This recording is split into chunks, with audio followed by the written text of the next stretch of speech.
पिछले दिनों बिलासपुर शहीदी स्मारक के पास एक सुनियोजित तरीके से जाली गोलीकांड बरसाने की कोशिश की गई और जिसमें मात्र 14 सेकंड 23 सेकंड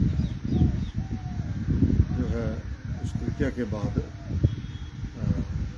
मेरे रिलेटिव को उस शूटर ने फ़ोन किया, मात्र 14 सेकंड और 23 सेकंड, जिस पे भी उसने कोई बात की और उस बात को लेकर के इतना हो हल्ला करने की कोशिश की गई और हमें हमारे परिवार को बदनाम करने की इतनी बड़ी साजिश ये रची है, तो जिसके लिए मैं बार बार कह रहा हूँ, यदि जयराम ठाकुर जी बिंदल जी जो बिलासपुर आए और यहाँ पे रैली कर रहे हैं, जिन लोगों ने सुहाग उजाड़ दी है, गोदियाँ सूनी कर दी, उनके लिए रैली करके गए।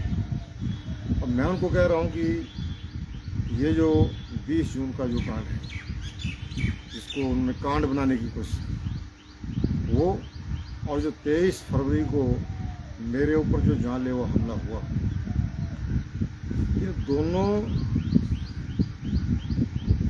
घटनाओं की माननीय हाई कोर्ट के उच्च न्यायालय के सिटिंग जज से इसकी जांच हो, परंतु भाजपा के नेता इस बात से क्यों घबरा रहे हैं? मैं ये चाहता हूँ कि दूध का दूध पानी का पानी सामने हो।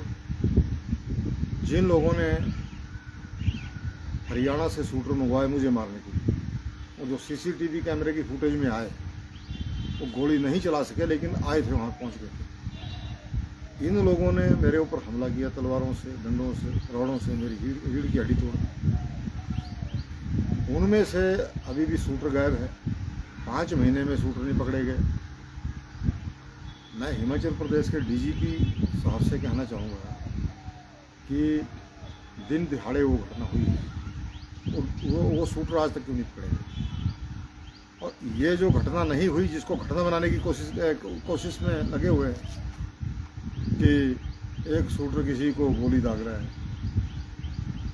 लेकिन वो टांगों में मार रहा है, फिर वो कहा कि पीठ में लगी, लेकिन पीठ में कोई निशान तक नहीं है, खून का कोई छींटा तक नहीं गिरा और आदमी कोर्ट की तरफ को चला गया। 100 मीटर दूर कोर्ट कॉम्प्लेक्स की तरफ को गया, वहाँ बोल रहा है कि गोली चल गई, गोली चल गई।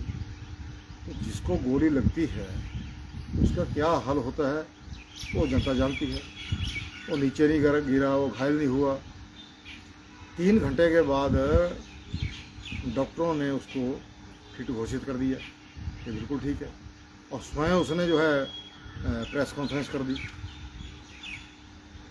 लेकिन यहाँ पे पूरे हिमाचल प्रदेश की पुलिस को छावनी में तब्दील करके वो ये चाहते हैं कि बम्बर ठाकुर बदनाम हो जाए और पब्लिक उसके पास आना बंद हो जाए, उसको दाग लगाया जाए, कैसे न कैसे बम्बर ठाकुर को, उसके परिवार को दागी किया जाए। ये करने की कोशिश हुई। एक भी कॉल उस तथा कथित शूटर को पुरंजन की तरफ से नहीं गई है। जो पुलिस ने रिकॉर्ड रखा है माननीय अदालत के सामने, उसमें एक भी कॉल नहीं गई है, एक भी कॉल नहीं है। सिर्फ घटना के बाद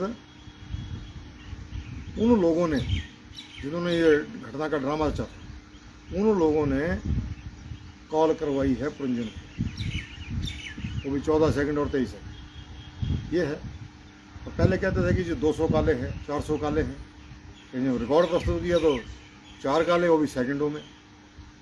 लेकिन फिर बोलना कि ये तो मास्टरमाइंड है, उसको मास्टरमाइंड घोषित कर दिया। तो ये बड़ा सुनियोजित षड्यंत्र है।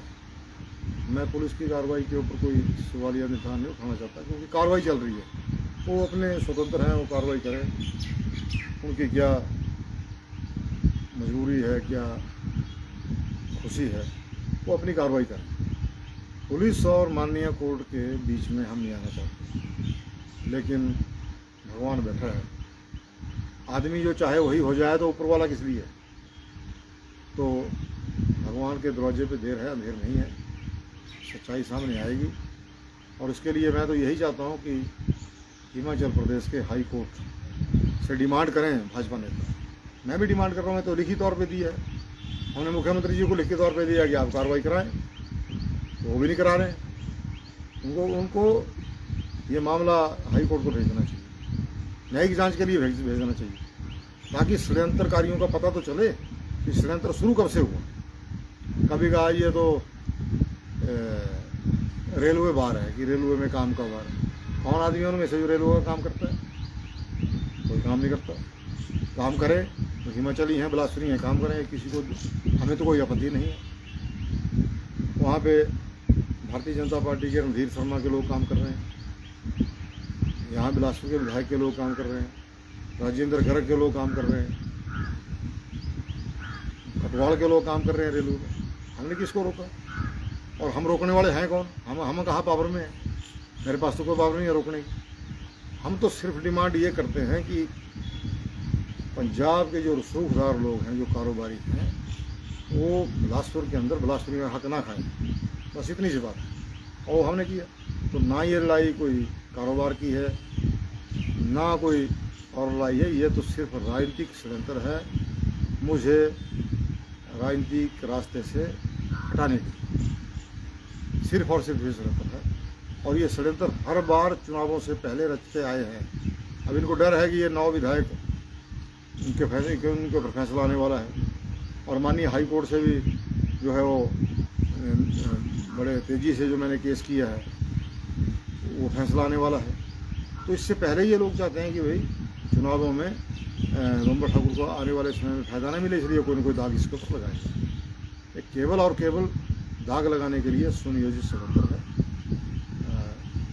सरकार और पुलिस अपना काम कर रही है, कानून अपना काम कर रहा है, लेकिन कुछ दिनों के बाद मैं फिर पत्रकार सम्मेलन करूँगा और उसमें मैं बताऊँगा इसमें क्या बनेगा। पहले भी मेरे ऊपर पिछले टिकट को रोकने के लिए आंसुल शर्मा का जो है उसका मुकदमा दायर हुआ, उसकी मौत हो गई जोगिंदर पदर में, मंडी में, वो केस कर दिया जयराम जी की सरकार के अंदर। लेकिन उसमें अब बताइए क्या पाया गया। ऐसे ही गोलीकांड जो है वो पिछले 6-7 साल पहले भी मैंने उठाया था बागी बरौला में। अब मैं उनसे जानना चाहूँगा, प्रेस ने भी बड़ा ज़ोर शोर से उसको उठाया, मेरे खिलाफ लिखा, लेकिन अब मैं उनसे जानना चाहूँगा कि उस गोलीकांड में क्या हुआ। वापिस लिया मुकदमा उन्होंने, झूठा था वो। यदि वो झूठा नहीं था तो केस वापस क्यों लिया? करने वालों ने केस वापस लिया। तो जितने भी केस हमारे ऊपर बनाए इन्होंने वापिस लिए। धनबाद में केस बनाया, झारखंड में नक्सलाइट एरिया में, तो वहाँ गोली मरा देंगे, वो वापिस लिया। सन 2002 की बात है। फिर रोहतक में केस बनाया, पुलिस का एक हौलदार था और हरियाणा से, उससे केस कराया वहाँ पे, वो वापस हुआ। क्यों लिया वापस उन्होंने? तो उसके बाद फिर और का ही एक लड़का कृष्ण लाल 10वीं कक्षा में पढ़ता था, उससे केस करा दिया कि जी बम्बर ठाकुर ने उसकी जेब से 35 रुपये निकाल लिए। रॉबरी का केस बना दिया, 2-3 बसें पुलिस की भर के मेरे को अरेस्ट करने आ गई उस वक्त भी। वो भी केस वापस हुआ। उसने मेरे को एफिडेविट दिया है, मैंने अभी रखा है अपने पास संभाल के। उसने लिखा है पुलिस अधिकारियों का नाम, इन्होंने मेरे से कराया। फिर थाना के अंदर मेरे को धमकाया गया कि जमानत करा ली तो क्या हुआ, चर्च रख दो बोले इसकी जेब में, चर्च रखो। फिर कहा भाई ये चर्च तो है नहीं, थानेदार ने कहा चर्च तो है नहीं, बोले तो शराब की पेटियाँ लाओ ठेके से और रख दो, मुकदमा बना दो बम्बर ठाकुर को, तो शराब बेचता है। वो भी वापिस हुआ। आंसुल शर्मा वाला केस था, वो भी वापिस हुआ। वो वापिस ना, उसकी तो इंक्वायरी की कराई जयराम जी ने। इस बात के लिए मैं जयराम जी का धन्यवाद करता हूँ कि उन्होंने ये पुलिस को कहा कि अब सही इंक्वायरी करें। उस इंक्वायरी के अंदर पाया गया कि नहीं, बम्बर ठाकुर तो उस दिन बिलासपुर था, और थाना में हमने रिपोर्ट कराई है कि गलत लाइव चल रहा है। लाइव चल रहा था उस टाइम मेरे खिलाफ, उस षड्यंत्र था बहुत बड़ा। आज दिन तक भी आंसुल के पिता को और उनकी पत्नी को न्याय नहीं मिला कि आंसुल जोगिंद्रनगर के अंदर मरा तो कैसे मरा। कौन उसे बुला रहा था हमारे खिलाफ, उनको भी न्याय मिलना चाहिए, उसका भी पता लगना चाहिए तो षड्यंत्रकारी कौन थे। लेकिन चुनावों के लिए स्टंट रचा और किसी के बच्चे की जान चली गई।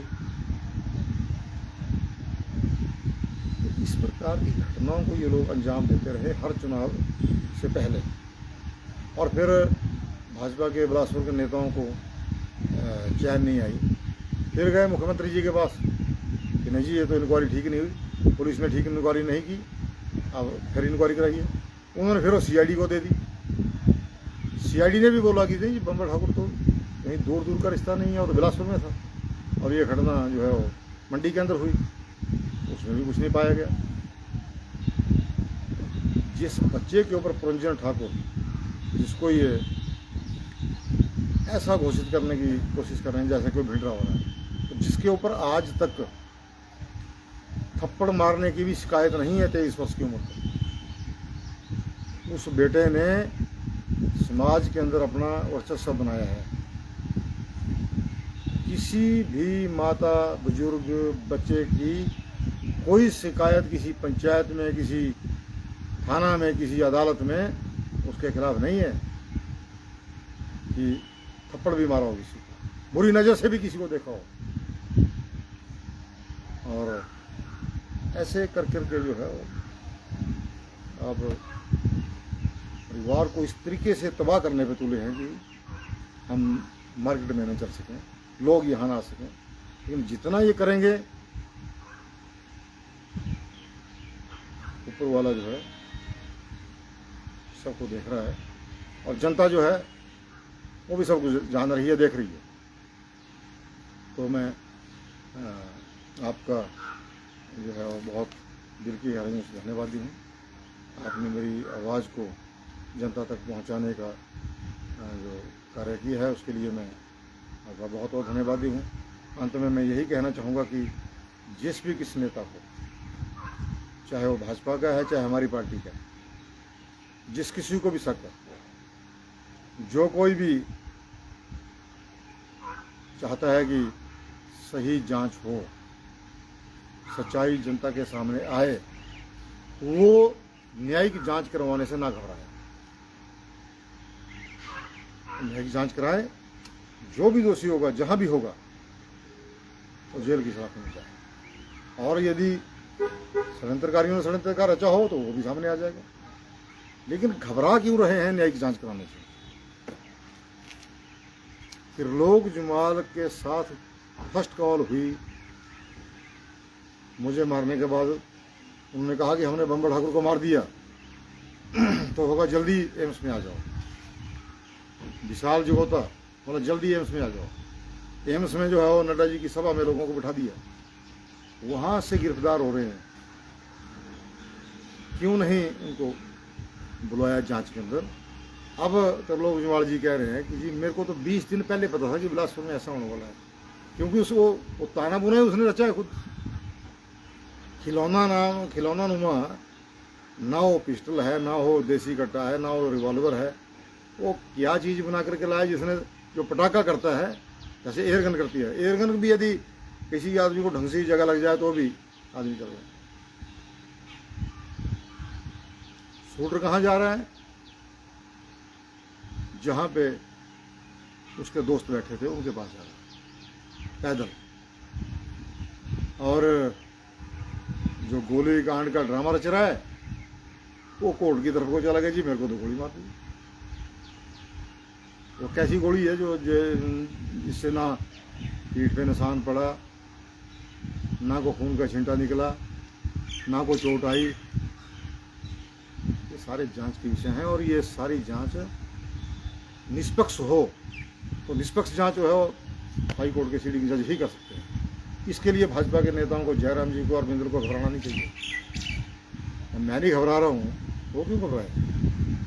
और मेरे नेताओं को भी नहीं घबराना चाहिए। धन्यवाद।